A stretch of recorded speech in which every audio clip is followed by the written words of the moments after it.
हमारा शरीर और मन कैसे काम करता है।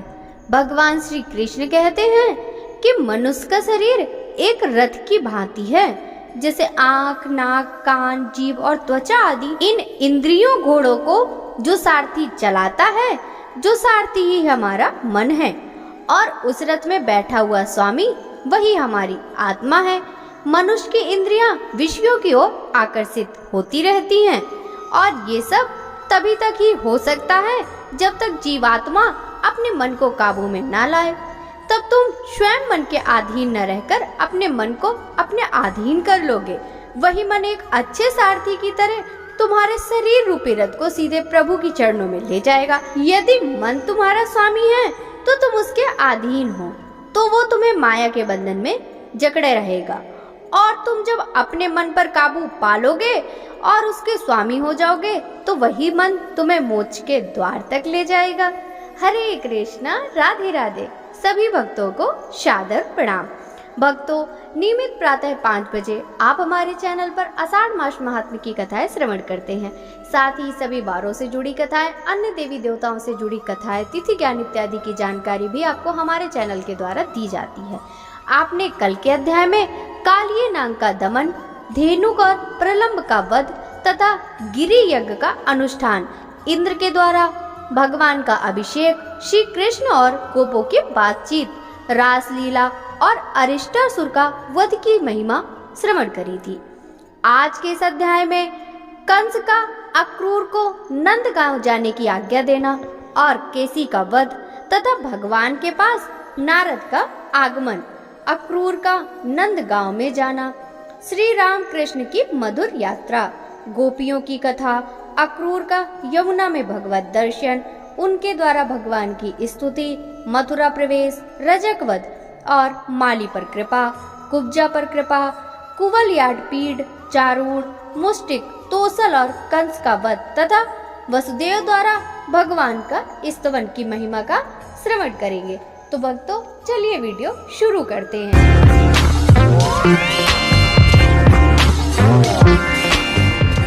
व्यास जी कहते हैं, महर्षियों, जब वृषभ रूपधारी अरिष्टासुर, धेनुक और प्रलंब आदि असुर मारे जा चुके, गोवर्धन पर्वत धारण करके श्री कृष्ण ने गोकुल को बचा लिया। उनके द्वारा कालिये नाग का दमन, दोनों यमलार्जुन वृक्षों का भंग, पूतना वध और सकट भंग आदि घटनाएं हो गई। तब महर्षि नारद ने कंस के पास जाकर क्रमशः सब समाचार कह सुनाया।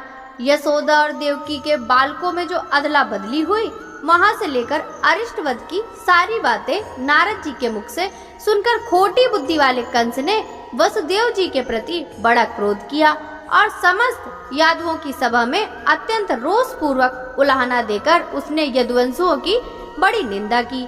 फिर आगे के कर्तव्य के विषय में इस प्रकार विचार किया, बलराम और कृष्ण दोनों अभी बालक हैं।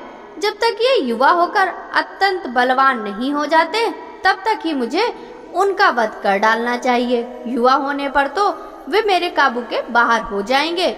यहाँ महापराक्रमी चारूण और बलवान मुष्टिक दोनों पहलवान मौजूद हैं। इनके द्वारा मल्ल युद्ध में उन दोनों मतवाले बालकों को मरवा डालूंगा। धनुष यंग नामक उत्सव देखने के बहाने दोनों को व्रत से बुलाकर ऐसा यत्न करूंगा जिससे उनका नाश हो जाए। इस प्रकार सोच विचार कर दुष्ट आत्मा कंस ने बलराम और श्री कृष्ण को मार डालने का निश्चय किया और वीरवर अक्रूर को बुलाकर कहा, दानपते, तुम मेरी प्रसन्नता के लिए एक बात मानो। यहाँ से रथ पर बैठकर नंदगांव जाओ। वहाँ वसुदेव के 2 पुत्र हैं जो मेरा विनाश करने के लिए विष्णु के अंश से उत्पन्न हुए हैं। वे दोनों दुष्ट बढ़ते जा रहे हैं। चतुर्दशी को धनुष यज्ञ का उत्सव होने वाला है। उसमें कुश्ती लड़ने के लिए उन दोनों को बुला लाओ। मेरे 2 पहलवान चारूण और मुष्टिक दाव पेच में बहुत कुशल हैं। इनके साथ यहाँ उन दोनों की कुश्ती हो और सब लोग देखें। वसुदेव के दोनों पापी पुत्र अभी बालक ही हैं। द्वार पर आते ही उन दोनों को महावत की प्रेरणा से मेरा कुवल या पीड़ हाथी मार डालेगा। उन दोनों को मारकर मैं दुष्ट बुद्धि वाले वसुदेव, नंद और अपने पिता उग्रसेन को भी मौत के घाट उतारूंगा। तत्पश्चात समस्त गोपों का गोधन और सारा वैभव छीन लूंगा, क्योंकि वे दुष्ट मेरे वध की इच्छा करते हैं। दानपते, तुम्हारे सिवा ये सभी यादव बड़े दुष्ट हैं, अतः मैं क्रमशः इनका भी वध करने के लिए प्रयत्न करूंगा। तदंतर यादवों से रहित यह समस्त अकंटक राज अकेले ही भोगूंगा। अतः वीर, तुम मेरी प्रसन्नता के लिए वहां जाओ। गोपों से ऐसा कहना कि वे भैंस का घी, दही आदि उपहार की वस्तुएं लेकर शीघ्र ही आए। अक्रूर जी बड़े भगवत भक्त थे।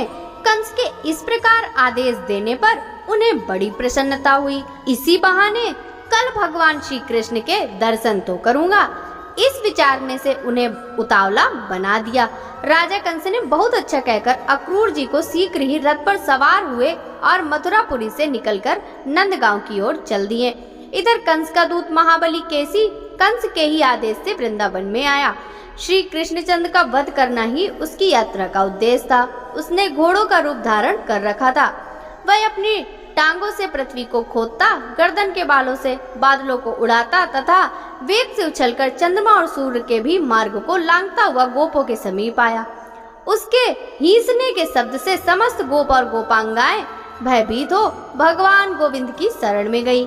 उनकी त्राहि त्राहि की पुकार सुनकर भगवान श्री कृष्ण जलपूर्ण मेघ की गर्जना के समान गंभीर वाणी में इस प्रकार बोले, गोपालगढ़, इस केसी से डरने की आवश्यकता नहीं है। आप लोग तो गोप जाति के हैं। इस तरह भय से व्याकुल होकर अपनी वीरोचित पराक्रम का लोभ क्यों कर रहे हैं? अरे इस दैत्य में शक्ति ही कितनी है, यह हमारा क्या कर लेगा? यह तो जोर जोर से हिनहिनाकर केवल आतंक फैला रहा है। इस पर तो दैत्यों की सेना सवारी करती है। यह दुष्ट अश्वव्यध ही उछल कूद मचा रहा है। ग्वालों से यूं कहकर भगवान ने उस दैत्य से कहा, ओ दुष्ट, इधर आ, मैं कृष्ण हूँ। जैसे पिनाकधारी वीरभद्र ने पूसा के दांत तोड़ दिए थे, उसी तरह मैं भी तेरे सारे दांत गिराए देता हूँ। यूं कहकर भगवान श्री कृष्ण केसी के सामने गए और वह दैत्य भी मुंह फैलाकर उनकी ओर दौड़ा। श्री कृष्ण ने अपनी बाहों को बढ़ाकर दुष्ट केसी के मुख में घुसेड़ दिया। उससे टकराकर केसी के सारे दांत शुभ्र मेघ खंडों की भांति छिन्न भिन्न होकर गिर गए। श्री कृष्ण की भुजाएं केसी के शरीर में बढ़ती ही चली गईं।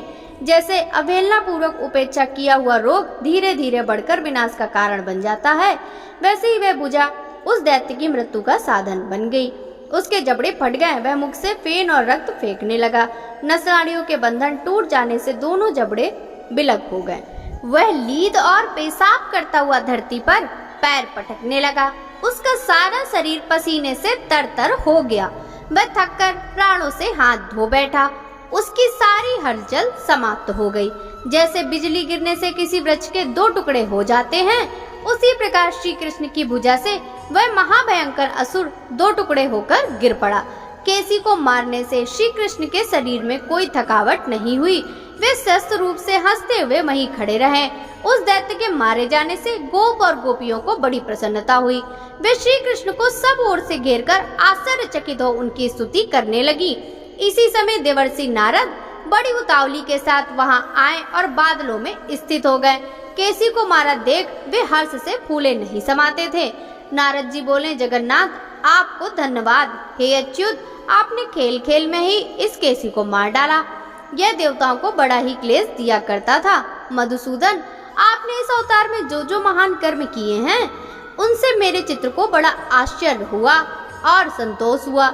यह अश्वरूपधारी दैत्य जब गर्दन के बालों को हिलाते और हिनहिनाते हुए आकाश की ओर देखता था, उस समय देवराज इंद्र और संपूर्ण देवता भी थर्रा उठते थे।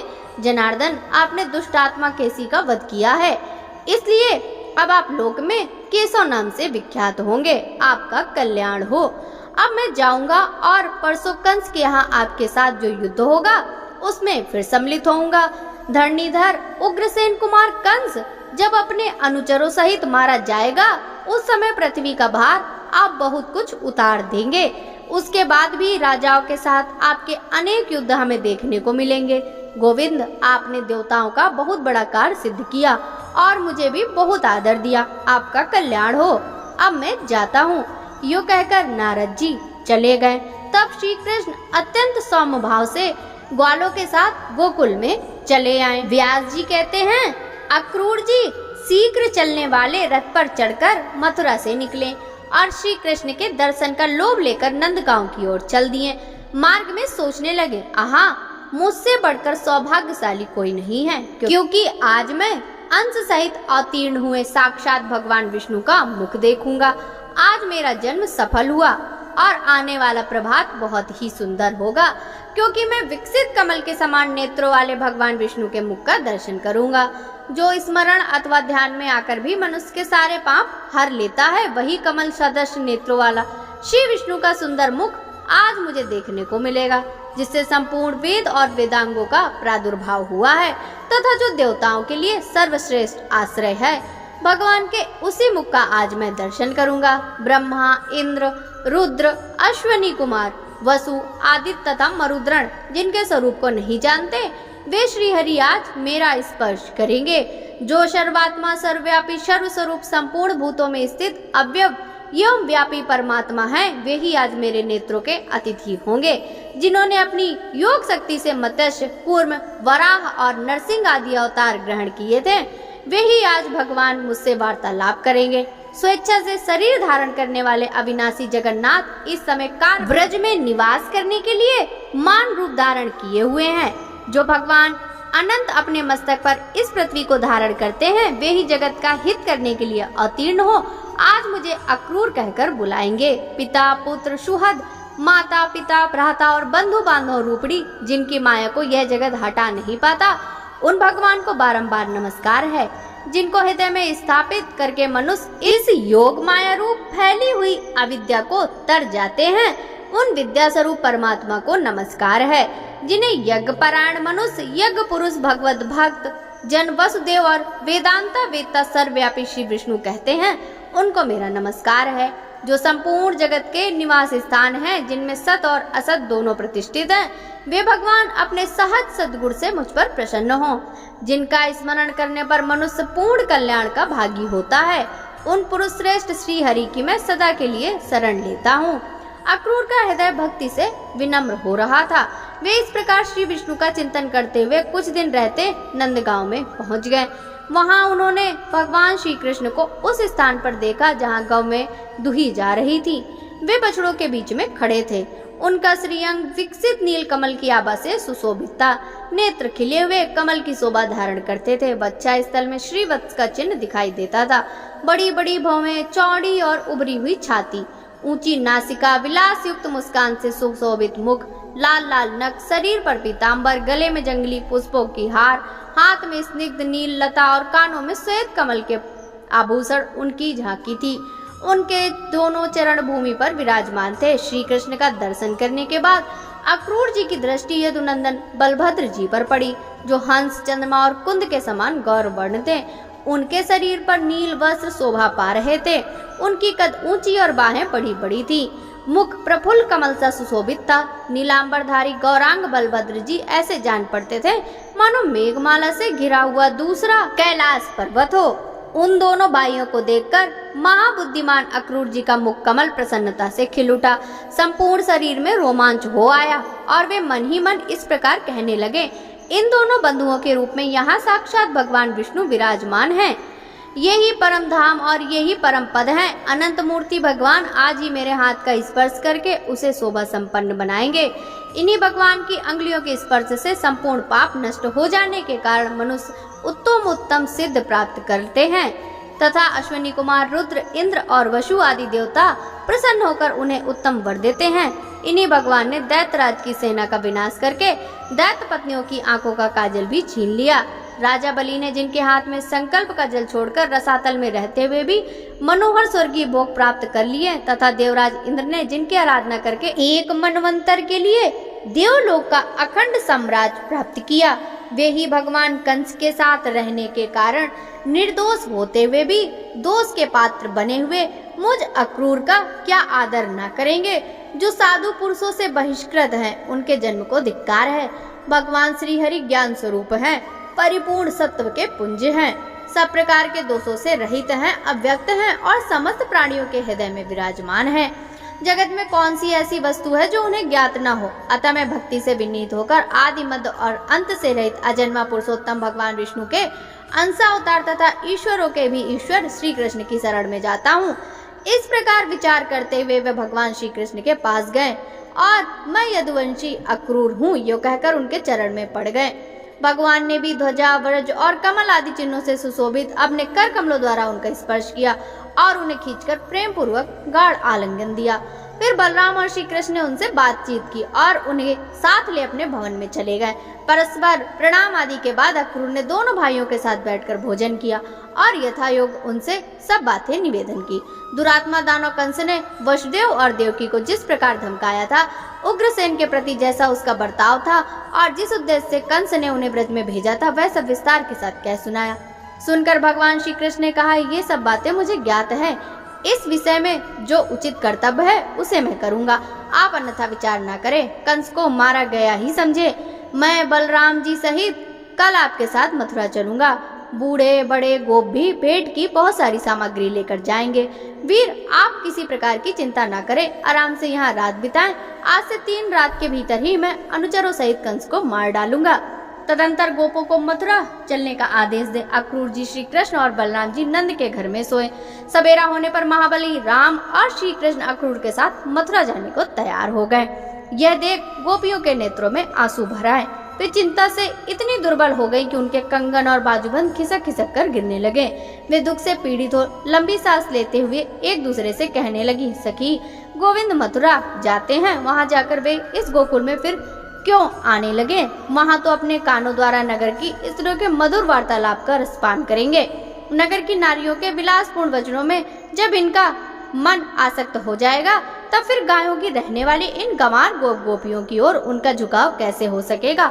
हाय, श्री हरि संपूर्ण व्रज के प्राण थे, इन्हें छीनकर दुरात्मा और निर्दयी विधाता ने हम गोपियों पर निष्ठुर प्रहार किया है। नगर की युवतियां भाव भरी मुस्कान के साथ बात करती हैं, उनकी गति में लालित्य है, वे कटाक्षपूर्ण नेत्रों से देखती हैं, अतः ये हम लोगों के पास क्यों आने लगे? यह देखो गोविंद, रथ पर बैठकर मथुरा जाते हैं। क्रूर अक्रूर ने उन्हें चकमा दिया है। क्या इस निर्दयी को प्रेमी जनों की मानसिक वेदना का अनुभव नहीं है, जो यह हमारे नयनानंद गोविंद को अन्यत्र लिए जाता है? गोविंद भी आज अत्यंत निष्ठुर हो गए हैं। देखो ना, बलराम जी के साथ रथ पर बैठकर चले जा रहे हैं। अरे, इन्हें रोकने में शीघ्रता करो। ए, क्या कहती हो? गुरुजनों के सामने हमारा कुछ बोलना उचित नहीं है। अरे, हम तो यूं ही विरह की आग में जल रही हैं। अब ये गुरुजन हमारा क्या कर लेंगे? हाँ, ये नंद बाबा आदि भी जाने को उद्धत हैं। कोई भी श्री कृष्ण को लौटाने का उद्योग नहीं करता। आज मथुरावासिनी युवती के नेत्र रूपी भ्रमर श्री कृष्ण के मुख कमल का मकरंद पान करेंगे। वे लोग धन्य हैं जो मार्ग में पुलकित शरीर से बेरोक टोक श्री कृष्ण का दर्शन करेंगे।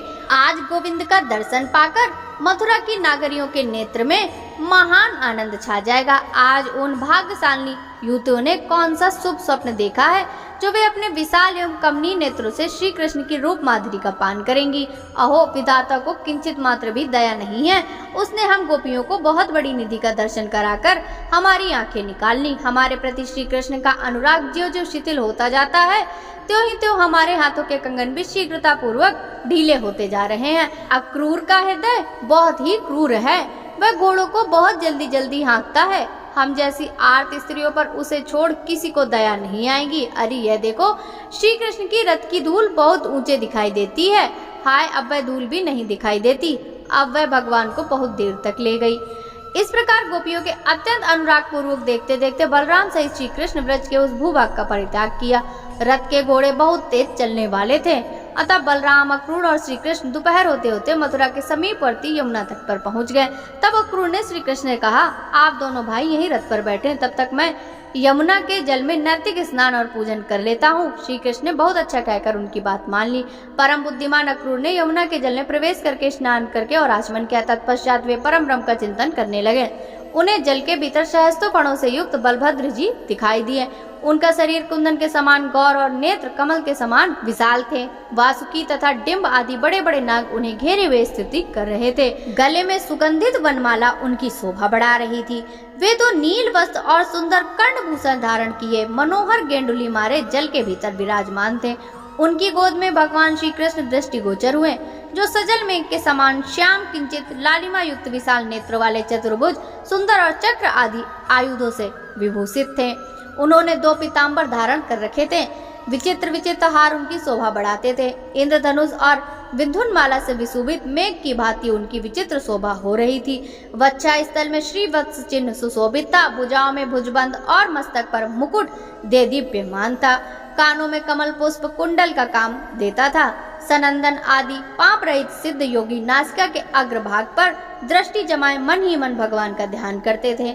बलराम और श्री कृष्ण को वहां पहचान कर अक्रूर बड़े आश्चर्य में पड़े। वे सोचने लगे, दोनों भाई इतना शीघ्र यहाँ कैसे आ गए। अक्रूर ने कुछ बोलना चाहा, किंतु श्री कृष्ण ने उनकी वाणी को स्तंभित कर दिया। तब वे जल से निकलकर रथ के पास आए, किंतु वहाँ बलराम और श्री कृष्ण पहले की ही भांति बैठे दिखाई दिए।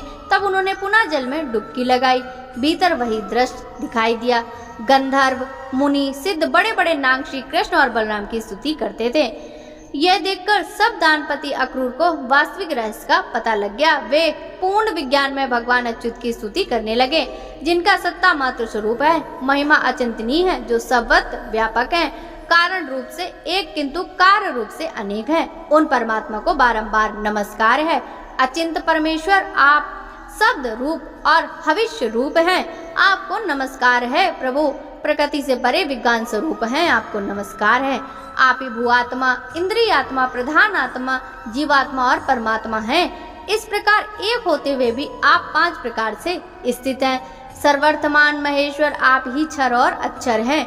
मुझ पर प्रसन्न होइए। ब्रह्मा, विष्णु तथा शिव आदि नामों से आपका ही वर्णन किया जाता है। भगवान आपके स्वरूप, प्रयोजन और नाम आदि सभी अनिर्वचनीय हैं। आप परमेश्वर को मेरा नमस्कार है। नाथ, जहाँ नाम और जाति आदि कल्पनाओं का अस्तित्व नहीं है, वे नित्य, अविकारी और अजन्मा परम ब्रह्म आप ही हैं। कल्पना के बिना, कोई व्यवहारिक नाम रखे बिना किसी भी पदार्थ का ज्ञान नहीं होता। इसलिए कृष्ण अच्युत अनंत हैं और विष्णु आदि नामों से आपकी स्तुति की जाती है।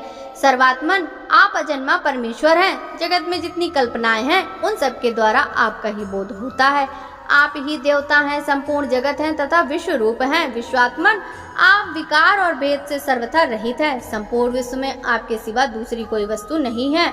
आप ही ब्रह्मा, महादेव जी, शूर, दाता, विधाता, इंद्र, वायु, अग्नि, वरुण, कुबेर और यम हैं। एकमात्र आप ही भिन्न भिन्न रूप धारण करके अपनी विभिन्न शक्तियों से जगत की रक्षा करते हैं। आप ही विश्व की सृष्टि करते हैं और आप ही प्रलयकालीन शूर होकर संपूर्ण जगत का संहार करते हैं।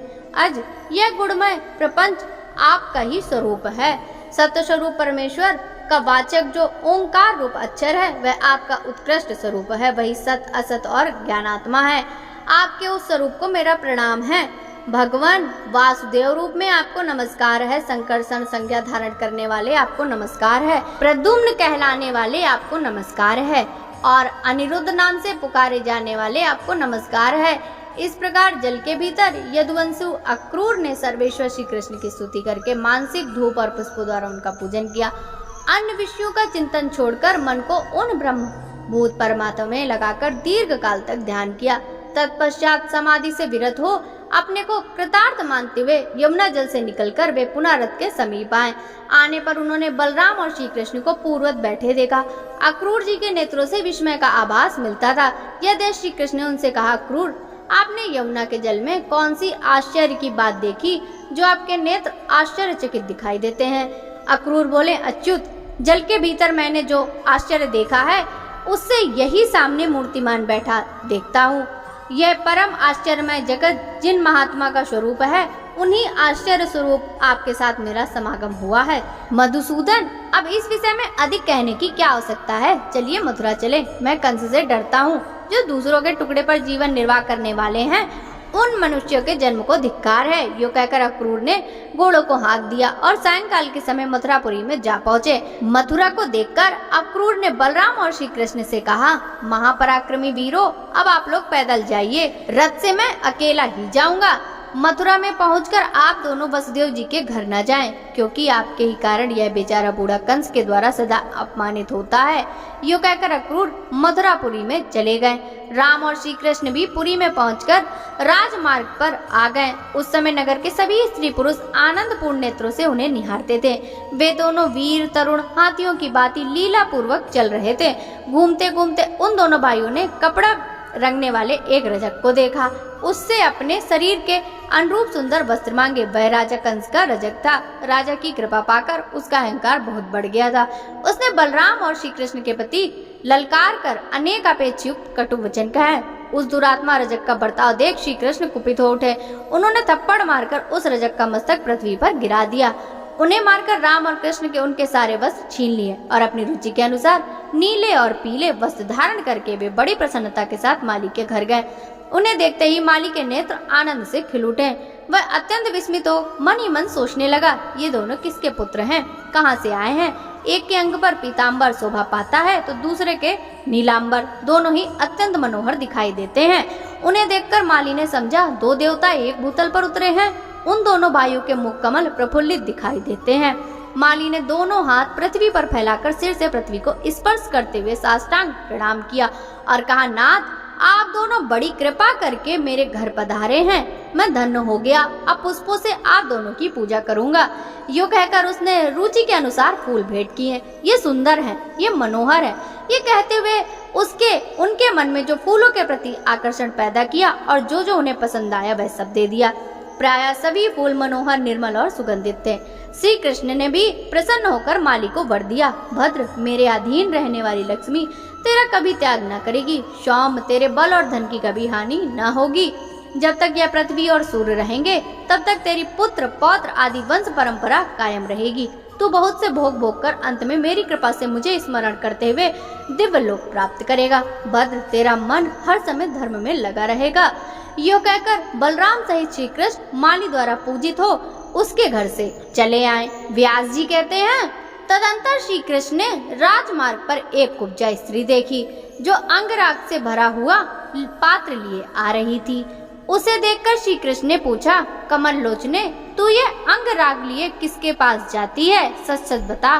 उनकी बात सुनकर वह श्री हरि के प्रति अनुरक्त हो गई और बोली, प्रिय क्या आप नहीं जानते, कंस ने मुझे अंगराग लगाने का कार्य सौंप रखा है। मैं अनेक वक्रा के नाम से विख्यात हूँ।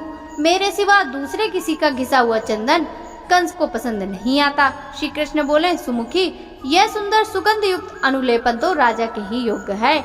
हमारे शरीर के योग्य भी कोई अनुलोपन हो तो दे दो। यह सुनकर कुब्जा ने आदर पूर्वक कहा, लीजिए। फिर उन दोनों को उनके शरीर के अनुरूप चंदन आदि अनुलेप प्रदान किया। कुब्जा ने ही उनके कपोल आदि अंगों में पत्र भंगीन रचना पूर्वक अंगराग लगाया। इससे वे दोनों पुष्प रत्न इंद्रधनुष के समान शोभा पाने वाले श्वेत श्याम मेघों के समान सुशोभित हुए। तत्पश्चात उल्लापन विधि के जाने वाले श्री कृष्ण उनकी डोरी में अपने हाथ की 2 उंगलियां लगा दी और उचकाकर ऊपर की ओर खींचा। साथ ही उसके पैरों में अपने दोनों पैरों से दबा लिए। इस प्रकार केशव ने उसके शरीर को सीधा कर दिया। फिर तो वह युवतियों में श्रेष्ठ परम सुंदरी बन गई और प्रेम से शिथिलवाड़ी में बोली, प्यारे आप मेरे घर पधारे, अच्छा तुम्हारे घर आऊंगा। यो कहकर श्री कृष्ण ने कुब्जा को विदा किया और बलराम जी के मुख की ओर देखकर वे जोर से हंसे। तदंतर पत्र रचना पूर्वक अंगराग लगाए और पीताम्बर तथा नीलांबर धारण किए हुए विचित्र पुष्पों के हार से सुशोभित वे दोनों भाई धनुषशाला में गए। वहां उन्होंने राक्षसों के धनुष के विषय में पूछा और उनके बतलाने पर उसे उठाकर चढ़ाया। बलपूर्वक चढ़ाते हुए वह धनुष टूट गया। उससे बड़े जोर का शब्द हुआ जिससे सारी मथुरापुरी गूंज उठी। धनुष टूटने पर रक्षकों ने उन पर आक्रमण किया। तब वे रक्षक सेना का संहार करके धनुषशाला से बाहर निकले। कंस को अक्रूर के लौटने का हाल मालूम हो चुका था। फिर धनुष टूटने का शब्द सुनकर उसने चाड़ूर और मुष्टिक से कहा, दोनों गोपुत्र यहाँ आ गए, उन्हें मेरे सामने मल्ल युद्ध करके तुम दोनों अवश्य मार डालना, क्योंकि वे दोनों मेरे प्राण लेने वाले हैं। यदि युद्ध में उन्हें मारकर तुम मुझे संतुष्ट किया तो मैं तुम्हारी जो जो इच्छा होगी वह सब पूर्ण करूंगा। वे दोनों मेरे शत्रु हैं, अतः न्याय से अथवा अन्याय से उनको अवश्य मार डालो। उनके मारे जाने पर इस राज पर मेरा और तुम्हारा सामान अधिकार होगा। इस प्रकार उन दोनों मल्लों को आदेश दे कंस ने हाथीवान को बुलाया और उच्च स्वर से कहा, महावत तू कुवलिया पीढ़ हाथी को मतवाला करके रंगभूमि के द्वार पर खड़ा रखना। जब दोनों गोपुत्र मल्ल युद्ध के लिए आए तब उन्हें द्वार पर ही मरवा डालना। महावत को यह आज्ञा दे कंस ने देखा रंगभूमि में सब और यथा योग मंच लग गए हैं। तब वह सूर्योदय होने की प्रतीक्षा करने लगा उसकी मृत्यु समीप आ गई थी। सवेरा होने पर वह सब मंचों पर नागरिकगण आ विराजे। जो मंच केवल राजाओं के लिए बिछे थे, वहाँ भिन्न भिन्न स्थानों के राजा अपने सेवकों सहित आ बैठे। जो लोग मल्लों की जोड़ का चुनाव करने वाले थे, उन्हें कंस ने रंगभूमि के बीच में अपने पास ही बिठाया। वह स्वयं भी बहुत ऊंचे मंच पर विराजमान था। रनिवास की स्त्रियों के लिए अलग मंच लगे थे और नगर की स्त्रियों के लिए अलग। नंद आदि गोप दूसरे दूसरे मंचों पर बैठे थे। अक्रूर और वसुदेव मंचों के किनारे खड़े थे। बेचारी देवकी नगर की स्त्रियों में खड़ी थी। वह सोचती थी, अंतकाल में भी तो एक बार पुत्र का मुंह देख लूं। इसी समय रंगभूमि में तुरई आदि बजने लगी। चारों ओर उछलने और मुष्टिक ताल ठोकने लगा। लोगों में हाहाकार मच गया। बलराम और श्री कृष्ण रंगभूमि के द्वार पर आए और महावत से प्रेरित कुबलियापीड नामक हाथी को मारकर भीतर घुस गए। उस समय उनके अंगों में हाथी का मद और रक्त लगे हुए थे। उसके बड़े बड़े दांतों को ही उन्होंने अपना आयुध बना लिया था। वे दोनों भाई गर्वपूर्ण लीलामय चितवन से निहारते हुए उस महान रंगोत्सव में इस प्रकार प्रविष्ट हुए, कानों में मृगों के झुंड में 2 सिंह आ गए हों। उनके आते ही रंगभूमि में चारों ओर कोलाहल हुआ। सब लोग विस्मय के साथ कहने लगे, यही कृष्ण हैं, यही बलभद्र हैं। ये कृष्ण वे ही हैं जिन्होंने भयंकर राक्षसी पूतना का वध किया, छकड़े उलट दिए और दोनों अर्जुन वृक्षों को उखाड़ डाला। जिन्होंने बालक होते हुए भी कालिए नाग के मस्तक पर नृत्य किया, 7 रातों तक गोवर्धन पर्वत को हाथ पर रखा और अरिष्ट, धेनुक आदि केसी आदि दुराचारियों को खेल खेल में ही मार डाला, वे ही कृष्ण दिखाई देते हैं। ये जो दूसरे माहू युवतियों के मन और नयनों को आनंदित देते हुए लीला पूर्वक आगे आगे चल रहे हैं, वे श्री कृष्ण के बड़े भाई बलदेव जी हैं। पौराणिक रहस्य को जानने वाले विद्वान पुरुष इन्हीं गोपाल के विषय में यूँ कहते हैं कि ये शोक सागर में डूबे हुए यदुवंश का उद्धार करेंगे। निश्चय ही सबको जन्म देने वाले सर्वभूत स्वरूप भगवान विष्णु के अंश हैं, जो पृथ्वी का भार उतारने के लिए अवतीर्ण हुए हैं। इस प्रकार जब नगर के लोग बलराम और श्री कृष्ण का वर्णन कर रहे थे, उस समय देवकी को हृदय में स्नेह के कारण उसके स्तनों में दूध बहने लगा।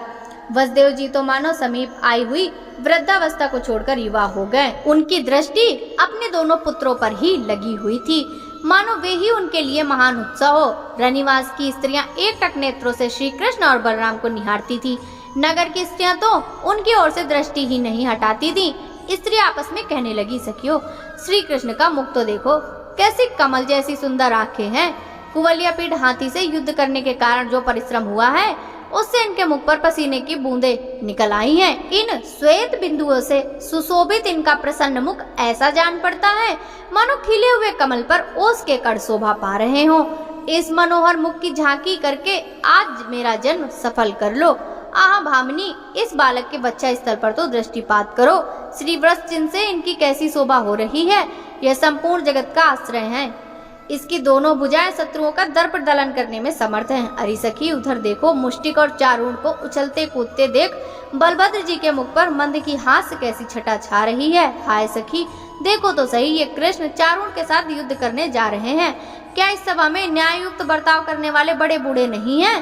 कहाँ तो अभी युवावस्था में प्रवेश करने वाले श्रीहरि का सुकुमार शरीर, कहाँ वज्र के समान कठोर एवं विशाल शरीर वाला यह महान असुर। ये दोनों भाई रंगभूमि में अभी तरुण दिखाई देते हैं। इनके सभी अंग कोमल हैं और चारूण आदि दैत्य मल बड़े ही भयंकर हैं। युद्ध के लिए जोड़ का चुनाव करने वाले लोगों का यह बहुत बड़ा अन्याय है कि वे मध्यस्थ होकर भी बालक और बलवान के युद्ध की उपेक्षा करते हैं। जब नगर की स्त्रियां इस प्रकार वार्तालाप कर रही थी, उसी समय भगवान श्री हरि ने अपने पदाघात से पृथ्वी को कपाते हुए सब लोगों के हृदय में हर्ष तिरेक की वृष्टि करने लगे। बलभद्र जी की ताल ठोककर मनोहर गति से उछलते हुए चल रहे थे। उस समय यह पृथ्वी पग पग पर उनके पदाघात से विदीर्ण नहीं हुई। यह बड़े आश्चर्य की बात थी। तदंतर अमित पराक्रमी श्री कृष्ण चारूण के साथ कुश्ती लड़ने लगे तथा मल्लयुद्ध की विद्या में कुशल मुष्टिक दैत्य बलदेव जी के साथ भिड़ गया। श्री कृष्ण चारूण के साथ परस्पर भिड़कर नीचे गिराकर उछालकर भूसे और वज्र के समान कोयनी से मारकर पैरों से ठोकरे देकर एक दूसरे के शरीर को रगड़ने लगे। इस तरह उन दोनों में बड़ा भारी युद्ध हुआ। उस युद्ध में यद्यपि किसी अस्त्र शस्त्र का प्रयोग नहीं होता था, तब वह अत्यंत घोर एवं भयंकर था। अपने बल और प्राण शक्ति से ही साध था। ज्यों त्यों चारूण श्री हरि के साथ युद्ध करता, त्यों तो उसकी प्राण शक्ति घटती जाती थी। जगन में श्री कृष्ण भी उसके साथ लीला पूर्वक युद्ध करने लगे। वह परिश्रम से थक गया था, अतः क्रोध पूर्वक श्री कृष्ण के हाथ पर हाथ मार रहा था। कंस ने देखा श्री कृष्ण का बल बढ़ रहा है और चारों थकता जा रहा है। कुपित होकर उसने बाजे बंद करा दिए। इसी समय आकाश में देवताओं अनेक प्रकार के बाजे बज उठे। अदृश्य भाव से खड़े हुए देवता हर्ष में भरकर भगवान की स्तुति करते हुए बोले, केशव चारों दानों को मार डालिए, गोविंद आपकी जय हो। श्री कृष्ण देर तक चारों के साथ खिलवाड़ करते रहे, फिर उसे मार डालने के लिए सचेष्ट हुए और दैत्य को उठाकर आकाश में घुमाने लगे। घुमाते समय ही उसके प्राण पखेरु उड़ गए। भगवान ने उसे 100 बार घुमाकर पृथ्वी पर पटक दिया। चारों के 100 टुकड़े हो गए। उसके रक्त की धारा अखाड़े में गहरे कीचड़ की हो गई। महाबली बलदेव जी भी उतनी ही देर तक मुष्टि के साथ लड़ते रहे। अंत में उन्होंने भी दैत्य के मस्तक पर मुक्के का प्रहार किया और छाती में घुटने के आघात करके उसे पृथ्वी पर गिरा दिया। फिर अपने शरीर से रगड़कर उसका कजूमर निकाल दिया। उसकी जीवन लीला समाप्त हो गई। तत्पश्चात श्री कृष्ण ने पुनः महाबली मल्लराज तोषल को बाएं घुसे की चपेट से मार डाला। चाड़ूर, मुष्टिक और तोषल के मारे जाने पर शेष पहलवान भाग खड़े हुए। उस समय श्री कृष्ण और बलभद्र रंगभूमि में समवयस्क ग्वाल बालों को साथ ले हर्ष में भरकर उछलने कूदने लगे। यह देख कंस की आंखें क्रोध से लाल हो गईं। उसने अपने सेवकों को आज्ञा दी, इन दोनों ग्वालों को बलपूर्वक रंगशाला से बाहर निकाल दो। पापी नंद को भी पकड़कर तुरंत बेड़ियों में जकड़ दो। वसुदेव को भी उसकी वृद्धता का विचार न रखते हुए कठोर दंड देकर मार डालो।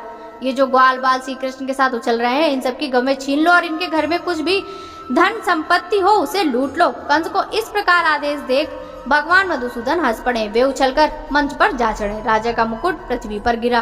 श्री कृष्ण ने उसके केस पकड़ लिए और उसे पृथ्वी पर गिराकर स्वयं भी उसी पर कूद पड़े। वे संपूर्ण जगत का भार लेकर उसके ऊपर कूदे थे, इसीलिए उसके प्राण निकल गए।